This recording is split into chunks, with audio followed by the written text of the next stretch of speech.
ವೇದ ವೇದಾಂಗ ವಿದುಷಾಂ ಮುನೀನಾಂ ಭಾವಿತಾತ್ಮನಾಂ ಋಷಿತ್ವಮಪಿ ವಿಜ್ಞೇಯಂ ಋಷಿತ್ವಮಪಿ ಧರ್ಮಜ್ಞ ವಿಜ್ಞೇಯಂ ತತ್ಪ್ರಸಾದಚಂ. ಹಿಂದಿನ 2-3 ಮಾತುಗಳಲ್ಲಿ ಮೊದಲು ಉಚ್ಚಾರಣೆಯ ನಾಲಿಗೆಯ ಮಹತ್ವವನ್ನು ಹೇಳಿದರು. ಆಮೇಲೆ ಕಿವಿಗಳಿಂದ ಕೇಳಬೇಕಾದ ಅವಶ್ಯಕತೆಯನ್ನು ತಿಳಿಸಿದರು. ಅದಾದ್ಮೇಲೆ ಅದರಲ್ಲೂ ನಾಲಿಗೆಯನ್ನು ಹೇಳುವಾಗ ಅದು ಒಂದು ಕೊರಳಲ್ಲಿ ಬೆಳೆದ ಗೆಡ್ಡೆ ಅಥವಾ ಒಂದು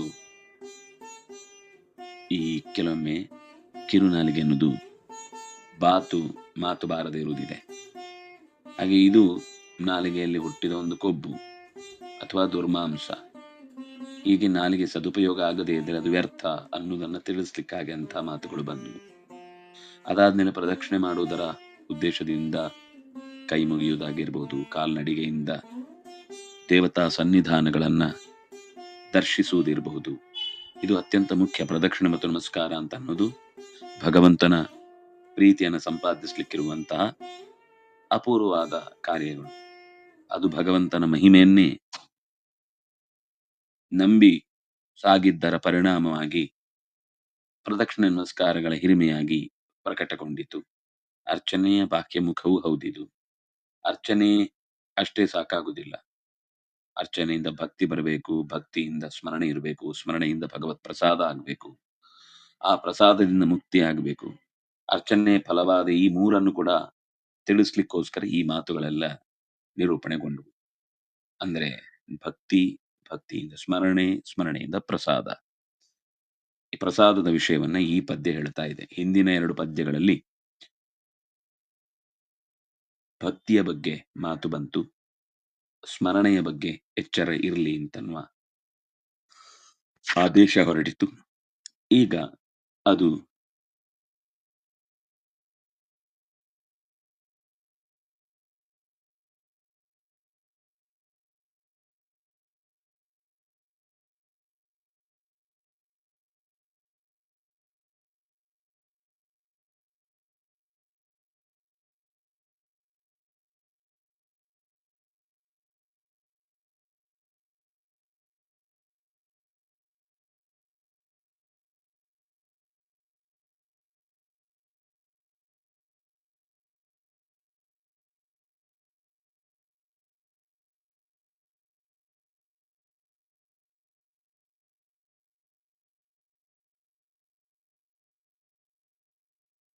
ಋಷಿ ಎನಿಸಿಕೊಳ್ಳಿಕ್ಕೆ ಅವನ ಪ್ರಸಾದವೇ ಬೇಕು ಹೊರತು ಬೇರೆ ಇದರಿಂದ ಸಾಧ್ಯ ಇಲ್ಲ. ನನಗೆ ಗೊತ್ತಿದೆ ಅಂದ ಮಾತ್ರಕ್ಕೆ ಎಲ್ಲವನ್ನು ಸಂಪಾದಿಸ್ಲಿಕ್ಕೆ ಸಾಧ್ಯ ಇಲ್ಲ. ಗೊತ್ತಿದೆ ಅಂತಾಗಿಯೂ ಕೂಡ ಸಿದ್ಧಿ ಆಗಬೇಕಾದ್ರೆ, ಅದರ ವೃದ್ಧಿ ಆಗಬೇಕಾದ್ರೆ, ಅದು ಬುದ್ಧಿಯಲ್ಲಿ ಗಟ್ಟಿ ನೆಲೆಸಬೇಕಾದ್ರೆ, ಅದು ಋಷಿತ್ವಕ್ಕೆ ಏರಿಸಬೇಕಾದ್ರೆ ಅವನ ಪ್ರಸಾದ ಬೇಕೇ ಬೇಕು. ಋಷಿತ್ವಮಪಿ ತತ್ಪ್ರಸಾದಜಂ ವಿಜ್ಞೇಯಂ.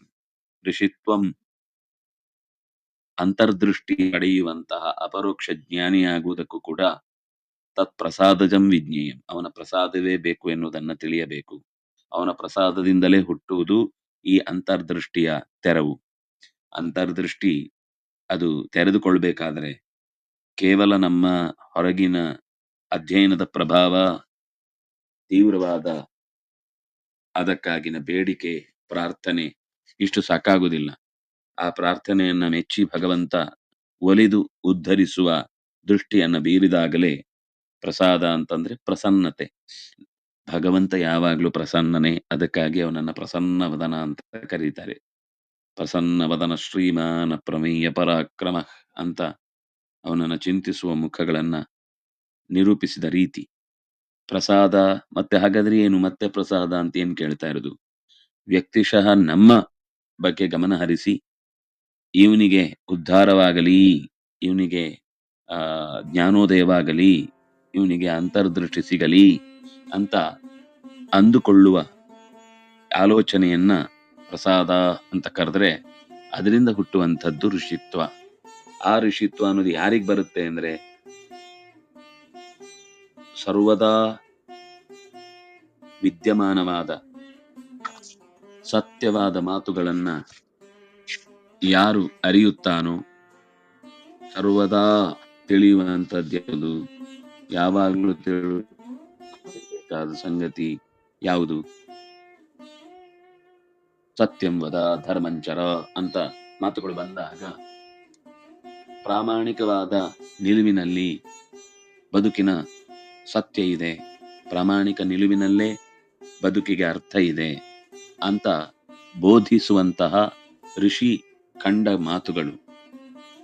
ಅಂತರಂಗದಿಂದ ಕಂಡವರ ಮಾತು, ಹೊರಗಿನಿಂದ ಕಂಡವರ ಮಾತುಗಳು ಎಷ್ಟೋ ಸರ್ತಿ ಅದಕ್ಕೆ ಅವರ ಅನುಭವದ ತೊಡಕು ಇರಬಹುದು, ಅನುಭವವೇ ತೊಡಕಾಗಬಹುದು. ಅದರಿಂದಾಗಿ ನಾವು ನಮ್ಮ ಅನುಭವದ ಮಾತುಗಳಿಂದ ನಮ್ಗನ್ಸಿದೆ ಅಂದ ಮಾತ್ರಕ್ಕೆ ಎಲ್ರಿಗೂ ಅದನ್ನು ಅಪ್ಲೈ ಮಾಡ್ಲಿಕ್ಕಾಗಲ್ಲ.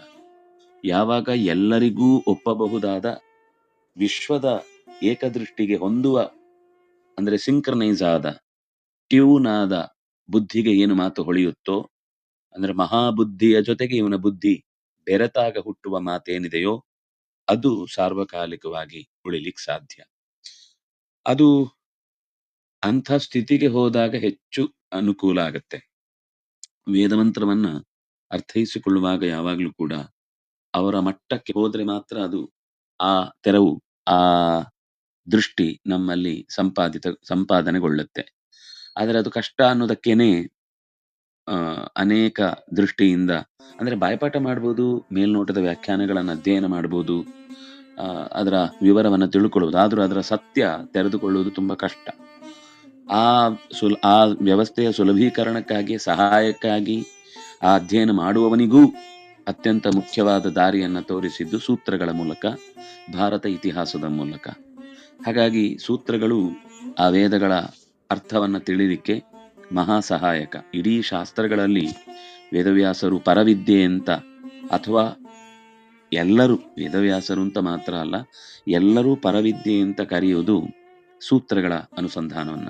ಬ್ರಹ್ಮಸೂತ್ರಗಳು ಅಂತ ಅನ್ನೋದು ಸಮಸ್ತ ಶಾಸ್ತ್ರಗಳ, ಅಂದ್ರೆ ಸ್ವಲ್ಪ ಗಂಭೀರವಾದ ಚರ್ಚೆಯ ದೃಷ್ಟಿಯಿಂದ ಅದರ ವಿಶೇಷ ಅನುಭವವನ್ನ ವೇದದಲ್ಲಿ ಹೇಳಿದ್ದರ ನೇರ ಎಸೆನ್ಸ್ ಅನ್ನ ತೆಗೆದುಕೊಡುವಂಥದ್ದು ವೇದವ್ಯಾಸರ ಗೀತೆ. ಆದ್ರಿಂದಾಗಿ ಅದಕ್ಕೆ ಅದರ ಸರ್ವೋಪನಿಷತ್ ಅನ್ನುವುದರ ಸಾರಭೂತವಾದ ಸಂಗತಿ. ಯಾಕೆಂದ್ರೆ ಸೂತ್ರಗಳು ಉಪನಿಷತ್ತು ವೇದಗಳ ನಿರ್ಧಾರವನ್ನ ಹೇಳುತ್ತೆ. ಆದ್ರೆ ಸೂತ್ರಗಳು ಹೇಗೆ ಹೇಳುತ್ತೆ ಅಂದ್ರೆ ವೇದದ ವಾಕ್ಯಗಳನ್ನೇ ಎದುರುಗ ಇಟ್ಟುಕೊಂಡು ಅಲ್ಲಿ ಬರುವ ಸಂದೇಹಗಳನ್ನು ಪರಿಹರಿಸಲಿಕ್ಕೆ ಪ್ರಯತ್ನ ಮಾಡುತ್ತೆ. ಗೀತೆ ಅಷ್ಟೆಲ್ಲ ವಾಕ್ಯಾರ್ಥ ಮಾಡದೆ ನೇರವಾಗಿ ಅದರ ವಿಷಯವನ್ನ ಎದುರುಗಡೆ ಇಡುವಂಥದ್ದಾದ್ರಿಂದ ವೇದಗಳ ವೇದಾಂಗಗಳ ವಿದುಷಾಂ, ಚೆನ್ನಾಗಿ ವಿದ್ವತ್ತೆಯನ್ನ ಸಂಪಾದಿಸಿದಂತಹ ಮಂದಿ. ಆಮೇಲೆ ಮುನೀನಾಂ, ಅದು ಮನನ ಆಗಬೇಕು. ವೇದ ಅಂದಾಗ ಪಂಚಮ ವೇದವನ್ನು ಸೇರಿ ಹೇಳಿದ್ದು, ಕೇವಲ ಋಕ್ ಮಂತ್ರಗಳ ಕುರಿತಾದ ವಿಷಯವನ್ನು ಮಾತ್ರ ಅಲ್ಲಿ ಪ್ರಸ್ತಾವ ಮಾಡಲಿಲ್ಲ. ಎಲ್ಲ ಕಡೆಯಲ್ಲೂ ವೇದ ಅಂತ ತೆಗೆದುಕೊಂಡಾಗ ಅವರು ಪಂಚಮ ವೇದವಾದದ್ದನ್ನಿಟ್ಟುಕೊಂಡೇ ಮಾತಾಡ್ತಾರೆ. ಅದಿಲ್ಲದೆ ವೇದಕ್ಕೆ ಅಪೂರ್ಣತೆ. ಇತಿಹಾಸ ಪುರಾಣಾಭ್ಯಾಂ ವೇದಂ ಸಮುಬ್ರಹ್ಮಯೇತ್ ಅನ್ನುವ ಮಾತಿರುವುದರಿಂದ, ಅಂದ್ರೆ ವೇದಾಧ್ಯಯನ ಮಾಡುವವನಿಗೂ ಇದನ್ನ ಅಧ್ಯಯನ ಮಾಡದೆ ಯಾವ ರೀತಿಯಿಂದಲೂ ಕೂಡ ಪೂರ್ಣತೆಯನ್ನ ಸಂಪಾದಿಸ್ಲಿಕ್ಕೆ ಸಾಧ್ಯ ಇಲ್ಲ. ನೈವ ಸಸ್ಯಾತ್ ವಿಚಕ್ಷಣ, ಇದು ವೇದವ್ಯಾಸರೇ ಹೇಳಿದ ಮಾತು. ಪುರಾಣಾರ್ಥಂ ವದನ್ಯಾತಿ, ಯಾರಾದ್ರೂ ಪುರಾಣವನ್ನ ರೀತೀನಾಂ ಶತಮೇವಚ, ಪುರಾಣಾರ್ಥಂ ವದನ್ಯಾತಿ ಅದು ಬೇರೆ ವಾಕ್ಯ. ಈ ಮಾತುಗಳಲ್ಲಿರುವಂತಹ ನೂರಾರು ಬಗೆಯ ಮಂತ್ರಗಳ ಅನುಸಂಧಾನಕ್ಕೆ ಸರಳೀಕರಣಗೊಂಡ ವೇದವ್ಯಾಸರ ಮಾತುಗಳನ್ನ ಅಧ್ಯಯನ ಮಾಡದೆ ಹೋದ್ರೆ ಅವನಿಗೆ ವೇದಾರ್ಥವು ಕೂಡ ಸ್ವಲ್ಪವೂ ಚಿಂತಿಸ್ಲಿಕ್ಕೆ ಅನುಕೂಲ ಇರಲ್ಲ ಅನ್ನುವುದನ್ನ ಹೀಗೆ ಹೇಳಿದ ರೀತಿಯಲ್ಲಿ ಮನನ ಮಾಡಬೇಕು. ಅದರಿಂದ ಭಾವಿತಾತ್ಮ ಅಂತಂದ್ರೆ ಏನು ಆ ಮಾತುಗಳು ಕಂಡವು ಅದು ಜೀವನದಲ್ಲಿ ಎದುರುಗಡೆ ಅವನಿಗೆ ಅನುಭವಕ್ಕೆ ಬರಬೇಕು. ಅವನು ಕಂಡ ಸಂಗತಿಗಳನ್ನ ಹೌದು, ಇದು ನನ್ನ ಜೀವನದಲ್ಲೂ ಈ ಅನುಭವ ವೇದವ್ಯಾಸರು ಅಥವಾ ವೇದ ಪುರುಷರು ಕೊಟ್ಟಂತ ಮಾತುಗಳನ್ನ ಅನುಸಂಧಾನ ಮಾಡಲಿಕ್ಕೆ ನೂರಾರು ಅವಕಾಶಗಳಿವೆ.